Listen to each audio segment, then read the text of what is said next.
10. Kevin Mitnick. A seminal figure in American hacking, Kevin Mitnick got his start as a teen.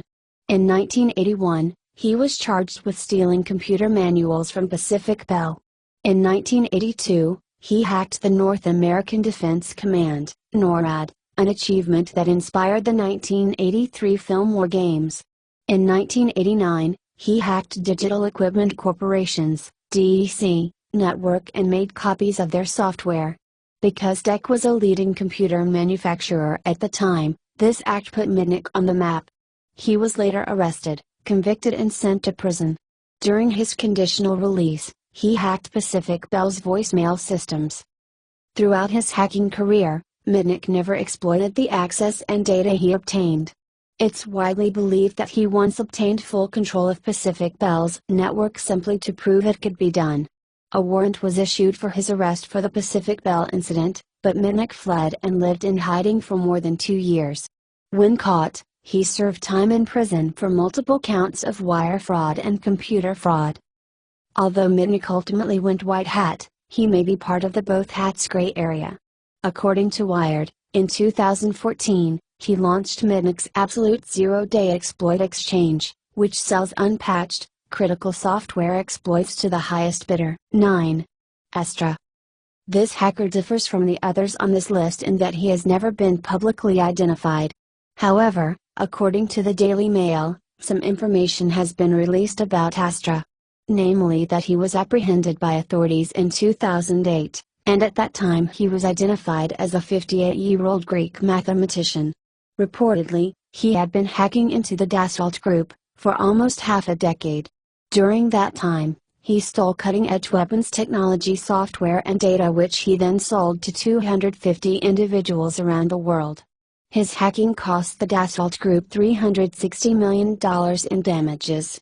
No one knows why his complete identity has never been revealed, but the word Astra is a Sanskrit word for weapon. 8. Jonathan James. Using the alias Raid, Jonathan James hacked several companies. According to the New York Times, what really earned James' attention was his hack into the computers of the United States Department of Defense. Even more impressive was the fact that James was only 15 at the time. In an interview with PC Mag, James admitted that he was partly inspired by the book The Cuckoo's Egg, which details the hunt for a computer hacker in the 1980s. His hacking allowed him to access over 3,000 messages from government employees, usernames, passwords and other sensitive data. James was arrested in 2000 and was sentenced to a 6-month house arrest and banned from recreational computer use. However, a probation violation caused him to serve 6 months in jail. Jonathan James became the youngest person to be convicted of violating cybercrime laws. In 2007, TJX, a department store, was hacked and many customers' private information were compromised.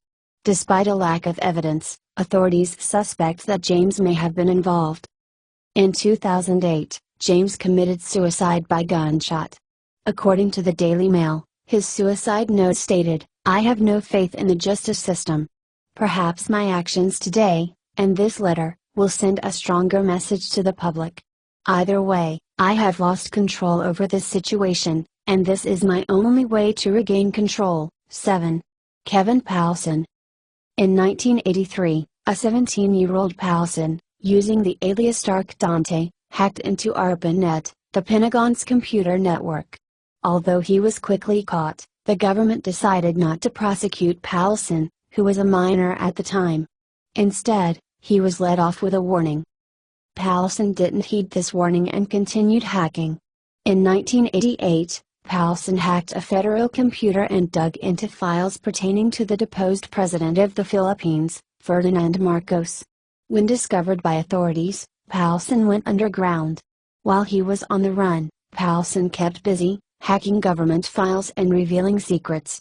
According to his own website, in 1990, he hacked a radio station contest and ensured that he was the 102nd caller, winning a brand new Porsche, a vacation, and $20,000.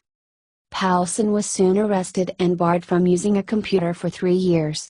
He has since converted to white hat hacking and journalism, Writing about cybersecurity and web-related socio-political causes for Wired, the Daily Beast and his own blog Threat Level. Poulsen also teamed with other leading hackers to work on various projects dedicated to social justice and freedom of information. Perhaps most notably, working with Adam Swartz and Jim Dolan to develop the open-source software Secure Drop, initially known as Dead Drop. Eventually, Poulsen turned over the platform, which enabled secure communication between journalists and sources, to the Freedom of Press Foundation. 6. Michael Calce. In February 2000, 15-year-old Michael Calce, also known as Mayfire Boy, discovered how to take over networks of university computers. He used their combined resources to disrupt the #1 search engine at the time, Yahoo! Within 1 week, he'd also brought down Dell, eBay, CNN and Amazon using a distributed denial of service, DOS, attack that overwhelmed corporate servers and caused their websites to crash. Calce's wake-up call was perhaps the most jarring for cybercrime investors and internet proponents. If the biggest websites in the world, valued at over $1 billion, could be so easily sidelined, was any online data truly safe? It's not an exaggeration to say that the development of cybercrime legislation suddenly became a top government priority thanks to Calce's hack. 5. Jeason James Anketa. Jeason James Anketa had no interest in hacking systems for credit card data or crashing networks to deliver social justice. Instead, Anketa was curious about the use of bots, software-based robots that can infect and ultimately control computer systems. Using a series of large-scale botnets, he was able to compromise more than 400,000 computers in 2005. According to Ars Technica, he then rented these machines out to advertising companies and was also paid to directly install bots or hardware on specific systems. Anketa was sentenced to 57 months in prison. This was the first time a hacker was sent to jail for the use of botnet technology. 4. Matthew Bevan and Richard Pryce. Matthew Bevan and Richard Pryce are a team of British hackers who hacked into multiple military networks in 1996, including Griffiths Air Force Base, the Defense Information System Agency and the Korean Atomic Research Institute, KARI. Bevan, Kuji, and Pryce, Datastream Cowboy, have been accused of nearly starting a Third World War after they dumped Kerry research onto American military systems.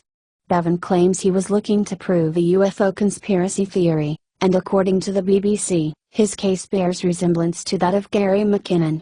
Malicious intent or not, Bevan and Pryce demonstrated that even military networks are vulnerable. 3. Albert Gonzalez. According to the New York Daily News, Gonzalez, dubbed Soup Nazi, got his start as the troubled pack leader of computer nerds at his Miami high school. He eventually became active on criminal commerce site shadowcrew.com and was considered one of its best hackers and moderators. At 22, Gonzalez was arrested in New York for debit card fraud related to stealing data from millions of card accounts. To avoid jail time, he became an informant for the Secret Service, ultimately helping indict dozens of shadow crew members. During his time as a paid informant, Gonzalez continued his criminal activities. Along with a group of accomplices, Gonzalez stole more than 180 million payment card accounts from companies including Office Max, Dave & Buster's and Boston Market. The New York Times Magazine notes that Gonzalez's 2005 attack on U.S. retailer TJX was the first serial data breach of credit information. Using a basic SQL injection, this famous hacker and his team created backdoors in several corporate networks, stealing an estimated $256 million from TJX alone. During his sentencing in 2015, the federal prosecutor called Gonzalez's serial data breach of credit information. Using a basic SQL injection, this famous hacker and his team created backdoors in several corporate networks, stealing an estimated $256 million from TJX alone. During his sentencing in 2015, the federal prosecutor called Gonzalez's human victimization unparalleled. 2. Adrian Lamo. In 2001, 20-year-old Adrian Lamo used an unprotected content management tool at Yahoo to modify a Reuters article and add a fake quote attributed to former Attorney General John Ashcroft. Lamo often hacked systems and then notified both the press and his victims. In some cases, he'd help clean up the mess to improve their security. As Wired points out, however, Lamo took things too far in 2002, when he hacked the New York Times intranet, added himself to the list of expert sources and began conducting research on high-profile public figures.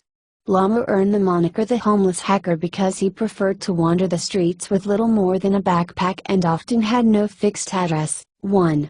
Anonymous.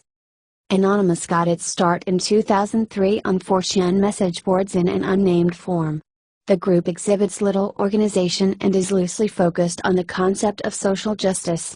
For example, in 2008 the group took issue with the Church of Scientology and began disabling their websites, thus negatively impacting their search rankings in Google and overwhelming its fax machines with all black images.